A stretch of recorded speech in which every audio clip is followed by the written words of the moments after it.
네, 장 마감을 얼마 앞둔 상황에서 일단은 지금 삼성전자를 필두로 해서 코스피 지수도 상승으로 전환이 된 만큼 또 시장에 살짝의 변화가 있는 것으로 보이는데요. 이런 부분에 대한 이야기 지금부터 자세하게 풀어보도록 하겠습니다.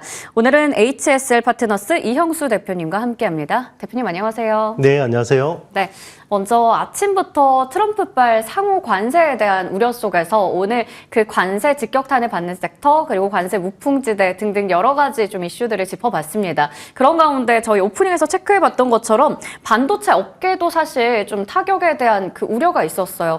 그런데 생각보다 지금 삼성전자도 굉장히 많이 강한 모습 확인되고 있습니다. 지금도 오름폭 계속 키워가는데 지금 시간에서 반도체의 좀 섹터에 대해서 이야기 좀 나눠봐야 될 것 같아요. 먼저 관세로 인한 우리 반도체 업계 영향 어떻게 보시나요? 네, 이게 중장기적으로는 굉장히 안 좋은 영향이 미칠 수도 있습니다. 그렇지만 이제 시장이라는 게 어쨌든 지금 투자하시는 분들이 대부분 보시는 거니까요. 트럼프가 이런 관세를 매겼다고 해서 깜짝 놀라시는 분들은 별로 없잖아요.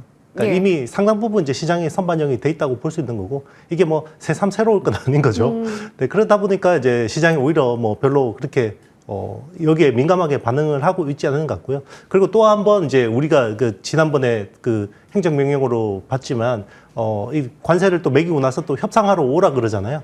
그러니까 관세가 그 자체가 목적이 아니라 계속해서 뭔가 협상을 위한 어떤, 지렛대? 이런 쪽으로 이제 시장이 생각을 하다 보니까, 그렇게까지 예민하게 반응하고 있지 않은 것 같습니다.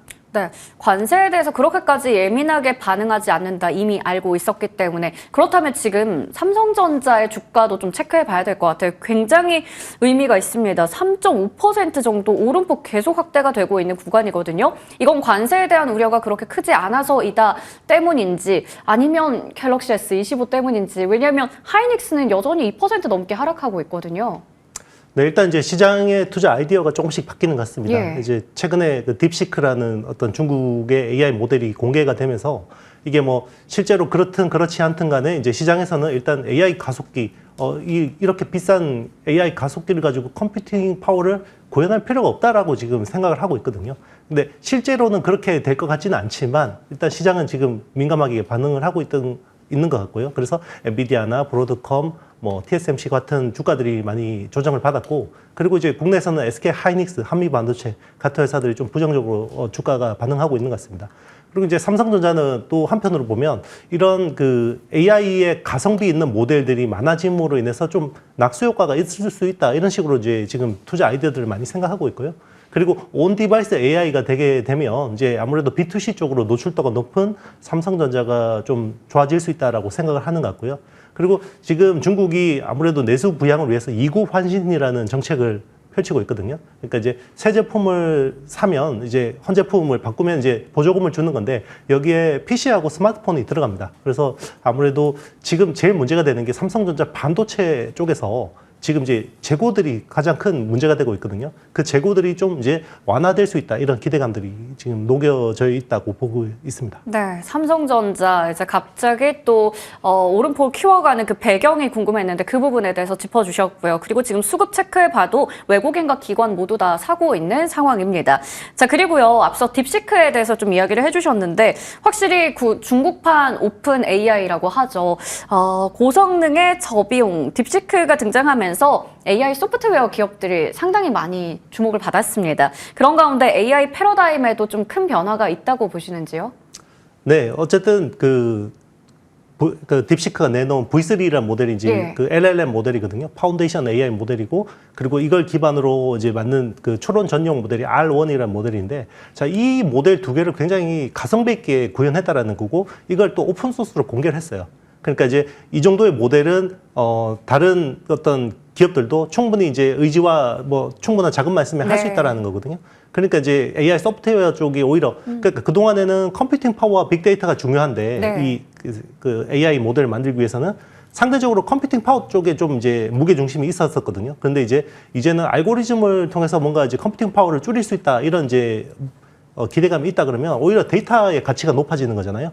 그러면 AI 소프트웨어들이 보통 대부분 데이터를 뭐 정제하고 좀 더 효율적으로 쓸 수 있는 그런 툴들을 제공해주는 회사들이거든요. 네, 그런 쪽으로 계속해서 이제 좀 매수 어떤 주도주의 흐름들이 조금씩 이제 바뀌고 있다고 보고 있습니다. 네, 확실히 AI 소프트웨어 쪽으로 이제 많은 또 수급이 몰리면서 주도주에 있어서 변화가 감지되기도 했습니다.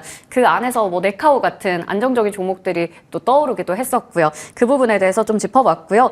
자, 반면에 이제 가성비를 내세우는 딥시크가 등장하다 보니까 이렇게 비싼 엔비디아의 GPU가 필요한가라는 의구심이 좀 들기도 했었어요. 하지만 그럼에도 불구하고 엔비디아의 젠슨 황 CEO도 강조하는 게 스케일링 법칙 아니겠습니까?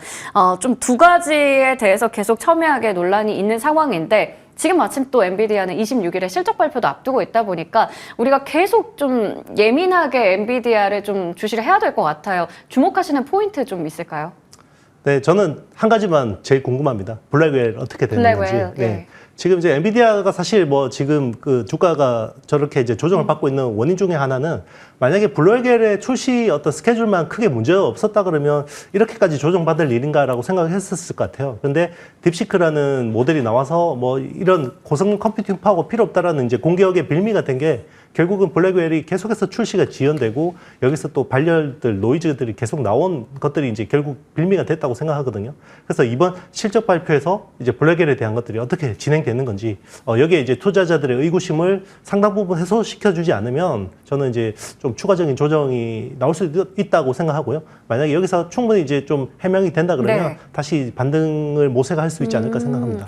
지금 엔비디아 실적 관련해서는 딱 하나 우리 주목해보자. 블랙웰의 출하 계획에 대해서 언급해 주셨어요. 이 부분에 있어서 이제 우리의 의구심을 딱 해소시켜줘야지 반등이 나올 수 있다라는 부분도 짚어주셨습니다. 자, 그렇다면 이번에는 SK 하이닉스 이야기를 좀 해볼 텐데요.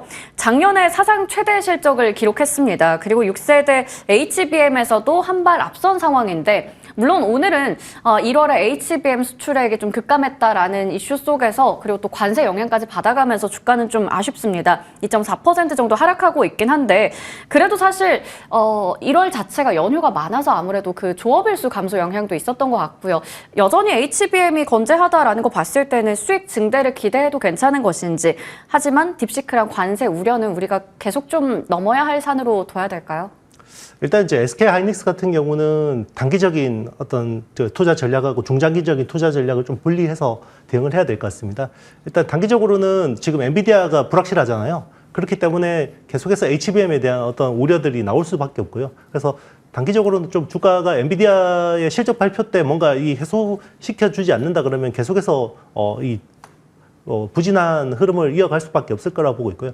중장기적으로 보면 결국 HBM의 중요성은 다시 또 부각될 수밖에 없다고 생각합니다. 그래서 그동안에 굉장히 비싸서 오히려 접근할 수 없었다라고 하시는 분들은 충분히 이제 분할 매수로 대응해도 될 것 같고요. 그런데 이제 지금 너무 과하게 이제 포지션을 가지고 계신 분들은 조금 이제 엔비디아 실적 발표 전까지는 조금씩 이제 조심해서 대응하는 게 맞지 않을까 생각합니다. 네, 기보유자 같은 경우에는 엔비디아 실적 발표 보면서 조금은 시간을 두고 대응해야 되고 지금 없었던 분들께서는 분할 매수도 가능한 자리다라고 얘기를 해주신 것 같습니다.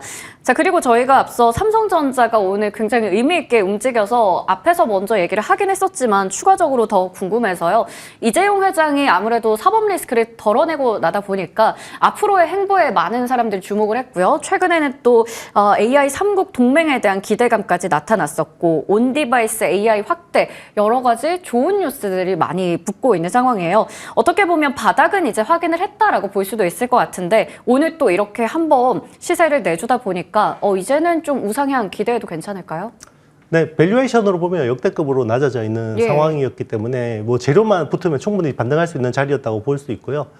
그리고 이제 이구 환신이라는 정책이 시행되면서 빨리 재고가 소진될 수 있는 지금 이제 그 공급사들의 재고도 지금 반도체 재고도 부담스러운 상황이고 유통 채널 쪽도 재고가 많은 상황이고 셋업체들도 재고가 많은 상황이거든요. 네. 이런 상황에서 이제 어떻게 보면 소비 진작 정책이 나온다라는 것은 굉장히 도움이 되는 거고요. 그래서 이 재고가 빨리 좀 정상화되면 리스토킹 수요가 나올 수 있기 때문에 이제 이런 부분을 또 그 기대감을 갖는 거고요. 그리고 이제 AI 쪽에서는 삼국 동맹이 이야기하지만 네. 삼성전자가 충분히 여기에 참여할 수 있는 자금도 있고요. 예. 그리고 여기서 가장 좋은 거는 단순히 이제 재무적인 투자뿐만 아니라 기술적인 투자, 파트너십을 가지고 가는 거거든요. 그래서 예를 들면 지금 엔비디아 그 오픈 AI의 그 자체 설계 가속기에다가 여기 이제 파운드리 일부 물량을 받아온다라든지 아니면 여기에다가 HBM 납품한다라든지 뭐 이런 식의 어떤 비즈니스 파트너십이 좀 나온다 그러면 충분히 더 강하게 반등할 수 있다고 생각합니다. 네, 지금 사실 전체적으로 봤을 때 약간은 시각이 달라졌잖아요. 삼성전자를 바라볼 때 여러 가지 긍정적인 뉴스에다가 기존에 어떻게 보면 발목 잡고 있었던 HBM 관련해서도 뭔가 확실한 성과 보여준다면 충분히 더 갈 수 있다라고 얘기를 해주셨습니다. 자, 그리고요, 오픈 AI나 애플 뭐 여러 가지 미국의 빅테크 업체들이 자체적으로 칩 설계한다라는 니즈는 증가할 것인가? 그렇다면 또 맞춤형 반도체, 그 ASIC 관련주들이 직접적인 수혜를 누릴까요? 네, 맞습니다. 일단 그런 흐름 자체는 예. 강해질 수밖에 없어요. 그러니까 AI 컴퓨팅 파워는 중요해지는데 그 사이에서 기존에는 그 데이터 네. 학습, 사전 학습, 데이터 학습용 그 컴퓨팅 파워가 중요했었는데 이제는 점점 추론 쪽으로 무게 중심이 가고 있거든요. 그러면 이미 서비스가 어느 정도 스탠다드화된 기업들한테는 자체 설계 칩이 좀 더 효율적일 수가 있습니다. 그렇다고 해서 엔비디아 칩이 아예 필요 없는 건 아니지만 구글의 모델들이 가능할 수 있거든요. 일부는 아주 고성능 컴퓨팅 파워가 필요한 쪽은 엔비디아를 구축하고 어떤 추론 쪽에 뭔가 특화된 쪽은 TPU 같은 것들을 쓸 수도 있는 거거든요. 그래서 그런 쪽은 앞으로도 계속 좋아질 수밖에 없고 브로드컴이나 이제 마벨 테크놀로지 같은 회사들이 계속해서 그런 쪽의 수주를 받게 될 텐데 중요한 거는 여기서 이제 우리한테 중요한 거는 여기서 ASIC에 HBM이 얼마나 탑재되는지가 되게 중요할 것 같은데 저는 추론의 고도화로 인해서 HBM은 ASIC 쪽에서도 충분히 많이 수요가 나올 거라고 보고 있고요. 네, 이런 쪽이 또 삼성전자 파운드리에 또 거는 기대감이 있습니다. 왜냐하면 이런 ASIC들이 물량이 갑자기 예상치 못하게 많아지면 TSMC가 기존에 이것들을 그 물량을 다 해낼 수가 없거든요. 그러면 그런 낙수 효과들이 지금 이제 가동률 굉장히 많이 떨어져 있는 삼성 파운드리 쪽으로 뭔가 좀 낙수 효과가 올 수 있다 이런 생각을 하고 있습니다. 네, ASIC 관련주도 앞으로 더 성장할 가능성이 있다라는 부분 짚어주셨습니다. 자, 그러면 HBM 관련주들은 어떻게 보실까? 워낙에 그 빅테크 쪽에서도 투자를 많이 하겠다라고 얘기를 하다 보니까 HBM의 수요는 건재하다. 그 중심의 성장도 유효할 것으로 보입니다.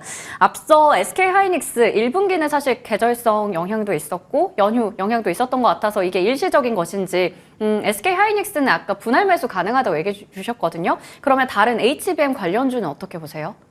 네, 일단 엔비디아가 뭔가 정신을 차리지 않으면 계속해서 이런 그 어떤 악재가 이제 있을 수밖에 없어요. 왜냐하면 네. 블랙웰이 결국은 계속해서 노이즈가 나오고 있는 상황이잖아요. 그러면 지금 블랙웰이 제대로 정상적으로 출하가 되지 않으면 결국 거기에 들어가는 HBM도 수요에 영향을 줄 수밖에 없는 상황이거든요. 그래서 이제 이런 것들이 이제 엔비디아 실적 발표를 통해서 블랙웰에 대한 이런 것들이 해소될 수밖에 없고 그리고 이제 여기서 만약에 루빈이라는 차세대 칩이 좀 더 빨리 조기 네. 출시된다 그러면 만약에 이제 블랙웰에 문제가 있다고 하더라도 충분히 이제 그런 것들이 커버될 수 있거든요. 그래서 중장기적으로 HBM 수요는 견조하지만 네. 이게 이제 블랙웰의 영향이 없진 않은 것 같습니다. 아무래도 뭐 1월에 계절적인 요인도 있지만 예. 결국 이제 블랙웰이 원래 당초 생각했던 것보다 물량이 좀 많이 밀어내지는 못하고 있는 것 같아요. 네, 그런 것들이 좀 빨리 해소되면 네, 충분히 이제 주가도 반등을 할 수 있을 것 같습니다. 네, SK하이닉스 그리고 HBM 관련주는 기승전 엔비디아를 계속 확인해 봐야겠네요. 실적에서 블랙웰 관련된 이슈 차질 없는지 꼭 중요하게 보도록 하겠습니다. 자, 그리고요. 삼성전자에서 지난주 금요일이었죠. 유리기판 시장에 본격 진출한다라고 얘기하면서 유리기판 관련주들이 시세가 이어지고 있습니다. 현재도 보는 것처럼 뭐 PI나 한빛레이저 등등의 종목들이 여전히 강한 모습 유지가 되고 있고 어떻게 보면 순환매 도는 것 같기도 하고요. 자, 그렇다면 유리기판 산업 내에서 시너지도 기대하고 한편으로는 상용화도 앞당길 수 있는 뉴스라고 해석해도 괜찮을까요? 네, 일단 이제 유리기판의 가뜩이나 지금 굉장히 분위기가 좋은 상황에서요. 네. 삼성전자가 이제 직접 들어온다고 하잖아요. 네. 그러니까 기존에 삼성그룹에서는 삼성전기가 유리기판 쪽을 진행을 했었거든요.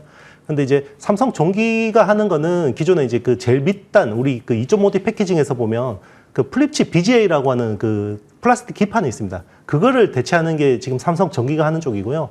이번에 삼성전자가 한다라고 하는 쪽은 그 실리콘 인터포저죠. 그 GPU하고 HBM을 연결하는 그 기판인데요. 그거는 사실 반도체 그 칩 조각이라고 봐도 무방한 거거든요. 이쪽을 이제 유리기판으로 대체를 하겠다라는 거니까 이쪽 이제 전반적인 어떤 그 시장 어떤 그 낙수 효과는 굉장히 커질 거라고 보고 있습니다. 그래서 당분간은 만약에 이 그 반도체 소부장 쪽이 저는 적어도 1분기, 2분기까지는 충분히 이제 랠리를 낼 수 있다고 하는데 그 사이에서 굉장히 강한 주도주의 어떤 영향력을 가져갈 거라고 보고 있습니다. 네. 자, 유리기판 쪽도 여전히 우리가 관심 있게 볼만하네요. 계속해서 긍정적인 뉴스들이 전해지고 있는 상황입니다. 이제 마지막으로 이 부분도 짚어봐야겠죠. 그동안 너무나 이제 수요가 부진했었던 범용 디램, 낸드, 가격이 5개월 만에 반등했다라는 소식이 전해지고 있습니다. 어떻게 보면 레거시 반도체 반등도 우리가 기대해 볼 수 있는 부분인지. 근데 한편으로는 지금 창신 메모리 같이 이렇게 중국의 디램 제조사 쪽도 너무나 많이 성장했기 때문에 여기에 따른 불안감도 지울 수는 없거든요. 어떻게 보시고 계세요?